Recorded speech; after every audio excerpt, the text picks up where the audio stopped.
What's going on, everybody? Welcome back.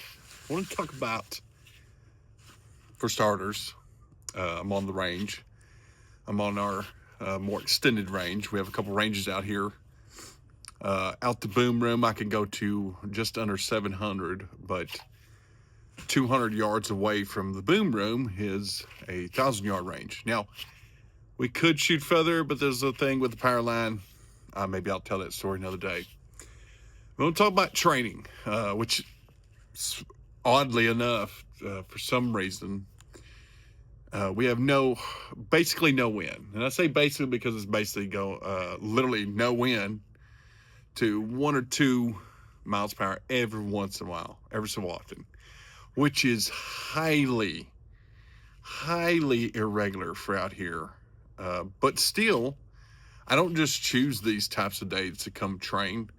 It just happened, happenstance that this afternoon I had a little bit of free time and I wanted to put some rounds down range. Keep fresh on my 22 Creedmoor because it's not done yet this season. And then jump on the old 14.5 6-arc with the GOAT ammo, which is an 87 grain VLDH. Brief little thing about that particular situation is, man, I'm thoroughly impressed. Everybody's going to say this about their own products, whatever.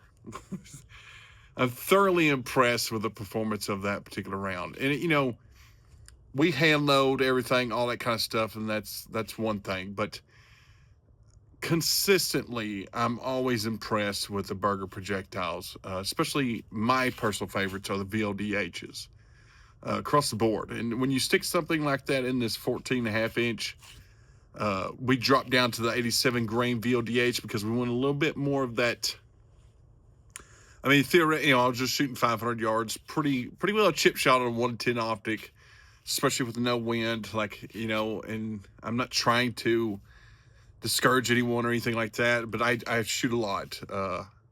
Pretty good eyes, I guess, to be able to do that pretty consistently with the 1 to 10. And the data, I'm just constantly collecting data, which you'll learn about these logbooks very soon. But, more than anything, I shoot a lot, and I shoot a lot at longer ranges, especially out to 700 yards, just because it's the range that's, the easiest for me to get to. So we see all the data, we see all the numbers as it pertains to velocity and things of that nature. So it's fairly simple for us to see, especially looking at the data. We will have, I don't want to get too far into things because there are some things that are for us only. But when you collect all sorts of data, and it's not so much for if you're at the home reloader, don't worry about a lot of this shit, but we're constantly looking at all kinds of stuff to better serve our customers, essentially. And also, at the end of the day, I'm the ultimate user of our products, so to better serve myself, quite honestly. So we're constantly looking at the data. We're constantly looking at sample sets of particular projectiles, individually weighed and things of that nature, individually weighed, individually measured, and things of that nature. And there is a correlation. I'm going to reference you to Brian Litz to get the full details on all this stuff, but there is a correlation between variances in projectile weight and BC variances. And, you could draw correlations between variances or deltas, if you will, between overall projectile length. Remember, we're talking about projectile alone right now, and BC variation. And I've always been thoroughly impressed with performance shot after shot with the Burger projectiles. When we weigh them individually, doing all of our checks and doing sample loadings and further testing, things of that nature, when you start seeing little to no variation in the projectile weight and little to no variation in overall projectile length, what that equates to downrange when you're shooting tiny groups or trying to shoot tiny groups is you can see those differences. Now, again, this isn't going to be for everyone, because some people can't shoot good enough to see those types of differences. Some people can't load good enough. Some people aren't loading good enough powders. All these things come into consideration, but when you keep track of just tons and tons of data, you could start and load very consistently and use good powders and things of that nature. you could start eliminating some of the variables and start seeing these differences for yourself. Now, you need to know a whole litany of other things to know what is what, but I will say this, like the consistency of the BC of the projectiles is highly, highly noticeable when all other things are accounted for. Chances are most people's loading practices or most factory loaded ammo, you're not going to be able to see these differences, but we do enough of work to where we can see these differences. And I'm just, again, time again, I'm just constantly super impressed with Burger projectiles. But that wasn't even supposed to be the whole point of this little video. Just like in a podcast, I kind of go off on side tangents. But I wanted to talk about training. You know, I get asked a lot, why do you shoot so much? Well, number one, it's, part of the gig. We're constantly trying to make our product better. And we're constantly looking for better options within certain cartridges and calibers and platforms. We're always testing for the future. This 14.5, there's a reason why you can't see all of it. There's a little prototype barrel on this bad boy. We're just constantly collecting more data on things and testing things. But more than anything, I enjoy shooting. It's quite fun in my opinion. But also, it makes me a better hunter. And I've talked about this in the podcast many times. I've had several guests on talking about it on podcasts, and we're always going to talk about it. That is, just because I am capable of making first round impacts out to certain ranges with certain platforms, I've talked many times about knowing your limits and understanding the number one, your limits, your ability to read wind more than anything, especially nowadays that equipment's gotten so good, but also knowing the platform's limits and everything else. But that doesn't mean, let's just say this particular setup, we're going to call it a 500-yard rifle on whitetail size game. And I'm just throwing stuff out there. I'd have to go look at the data. But let's just say, for the sake of this argument, this is a 500-yard platform within the parameters we've set for ourselves, such as minimal impact velocity, things of that nature. Well, that doesn't mean I should just practice only to 500 yards. That actually means I should practice as far out as I could possibly get within reason. Like, you should never just be hucking bullets downrange. You should be practicing with some sort of plan, goal, prior knowledge, like some sort of data, things of this nature. But more than anything, I have several recommendations. One, you always start out the day when you take our trip to the range with fundamentals training.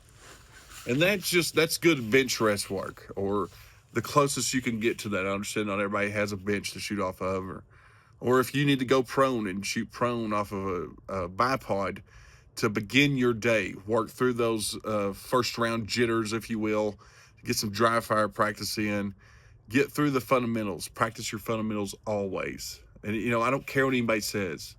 The fundamentals, if they're ignored, you'll get sloppy and you'll get lazy and you'll start shooting like shit.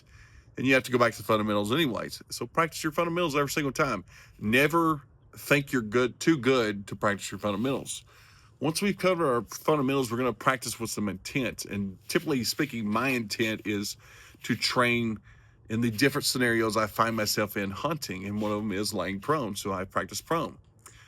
Anytime while in the field at engaging animals at longer ranges, if I can go prone, I'm going to go prone. So I'm always going to practice prone. But more than anything, I'm building a confidence in my system, confidence in myself, confidence in my abilities to call wind, all kinds of stuff like that, which, like I said, today's not a great, it's not a great day to practice your wind calling, because it's like the one time a year where it's so calm out here, which is nuts. But we're also going to go push beyond those limits. Let's just say I know with this particular platform and cartridge, like my limits of dispatching animals is 500 yards. But also know, again, just using an example, the BC, due to the BC of the projectile and velocity, it starts to kind of fall off and get a little bit harder for your data to hang in there, say at 700-800 yards. And again, I'm just, pulling stuff out my ass. I'm going to go ahead and push a little bit beyond that. I'm going to get into that realm to where we're dropping out of that higher velocity zone into the transonic region, velocity node, whatever we're going to call it, to where the bullet's going to start dropping vast amounts faster. It's going to start moving vast amounts more in the wind as it did the first part of its flight. That's where it's going to get a lot trickier, and that's what it's going to be. You're going to have to pay a lot more attention to the wind. You're going to start pushing outside of your comfort zone, and that's what practicing at further ranges does more than anything. It tells you where you need more work. It tells you where things start to fall apart. You collect this data, and you just keep pushing out a little bit further, a little bit smaller targets every single time. And when it comes time for the hunt, whether it be at 5 yards or 500 yards, if you put that cap on, if you do this deliberate and consistent training and pushing outside, slightly outside your limits, the platform's limits, whatever the case may be, when it comes time for that shot, it's going to be a lot easier. And that's why we practice at longer ranges. If I could shoot 4-inch targets at 500 yards, well, I could certainly shoot a 4-inch target at 100 yards with ease, as a matter of fact, like with quite lots of ease, actually. But that's why you do it. You set up some sort of training regimen, you set up some sort of schedule, and I get it, ammo's expensive nowadays. Dry fire practice, even at the range, setting up as you would, is still valuable practice. And I'm going to leave you with this last thing. Cold bore is almost a myth. Now, there is circumstances where cold bore flyers, if you will, are an actual issue, and that's something that needs to be addressed with your rifle platform.